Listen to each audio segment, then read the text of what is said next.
Ada yang membuat saya terkagum-kagum dengan dua negara di dunia ini yang sangat serius mempelajari tentang kebahagiaan. Nomor satu, negara Dubai, dan nomor dua, negara Bhutan. Di Dubai ada Minister of Happiness. Di Dubai ada Gross National Happiness Department. Keduanya belajar dengan serius ke Finlandia. Sekali lagi, mereka belajar ke negara Finlandia. Itulah yang membuat kita kalau ke Dubai atau ke Bhutan akan merasakan kebahagiaan penduduk mereka. Saya buktikan dengan Dubai. Beberapa kali saya ke Dubai. Tinggal di sana dalam bilangan mingguan. Saya betah abis. Happy aja bawaannya. Saya mendadak menjadi terobsesi mempelajari lebih jauh tentang happiness dan produktivitas. Ini semua setelah saya pulang dari Finland dan saya pulang dari Dubai. Saya teringat sebuah survei psikologi yang dilakukan oleh Narapati, perusahaannya Mas Kirli, dalam setiap kunjungan di berbagai perusahaan di Jabotabek. Terhadap lebih dari 100 perusahaan yang dia survei. Ada lembaga pemerintahan, ada BUMN, ada perusahaan swasta. Ini dilakukan beberapa tahun yang lalu. Dan apa yang disurveinya? Yaitu yang disurvei adalah apa hubungan dengan naik gaji dengan produktivitas. Apa hubungan naik pangkat dengan produktivitas. Dan beberapa unsur yang membuat produktivitas seseorang naik. Didapat sebuah fakta bahwa ketika seseorang dinaikkan gaji atau pendapatannya, maka bulan berikutnya sampai 3 bulan ke depan produktivitasnya naik. Namun turun lagi.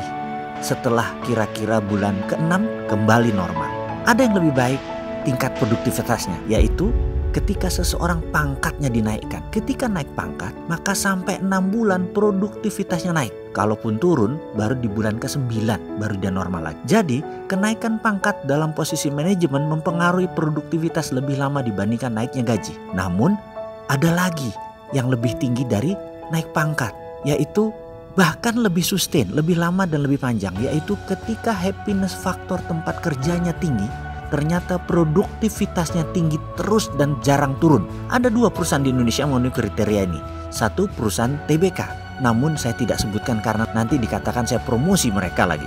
Intinya, indeks prestasi perusahaan di bursa saham stabil di atas karena memang tingkat kepuasan kerja dan happiness faktornya tinggi. Dan dalam happiness faktor tinggi tadi tidak ada hubungannya dengan tingginya pangkat seseorang dan cepatnya naik gaji seseorang. Karena faktor kepuasan itu bukan masalah materi. Ada 5 unsur yang membuat happiness seseorang itu tinggi. Dan bukan karena urusan uang kuncinya, tapi urusan kejiwaan seperti kejujuran dan keterbukaan. Hubungan manusiawi sesama peer, yaitu karyawan, atasan, dan bawahan yang ngomong dan lain sebagainya, itu mempengaruhi produktivitas. Sehubungan dengan itu semua, ternyata kunci happiness faktor perusahaan tadi semua dimulai dan dirancang dari rumah.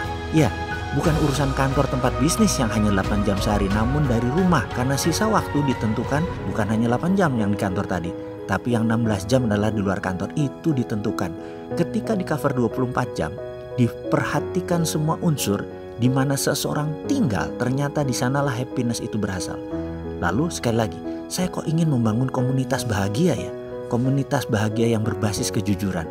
Saya yakin kemakmuran tercipta dengan kebahagiaan. Karena menurut saya bukan kemakmuran sumber kebahagiaan, tapi kebahagiaanlah sumber